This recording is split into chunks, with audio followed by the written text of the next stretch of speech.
Hey everyone, welcome to our channel. In today's video, we'll learn how to delete audio in CapCut or remove the sound from videos, easy CapCut tutorial. So if your video or your clip has a sound and you want to remove that, then you're on to the right guide. So what you need to do is to head on to your CapCut app first and open the project where you want to go ahead and do the deletion. So if you haven't added your clip yet, just import that one here under import and browse under different files, or you could simply drag and drop the video that you want to use in here. Once you have added that, you'll just need to click onto the blue icon to add the track here onto the timeline. Now, as you can see, there should be an indicator that there is an audio if you could see sound waves below or into the bottom part of the video.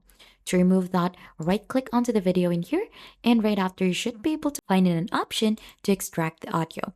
So as you can see, we're not seeing the sound waves already in here, but here onto the bottom part. It means that we have simply detached the audio from the video already.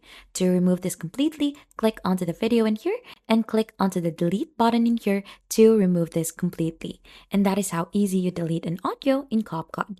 And if you think this has been helpful, then don't forget to hit the like, subscribe, and we'll see you on to our next video.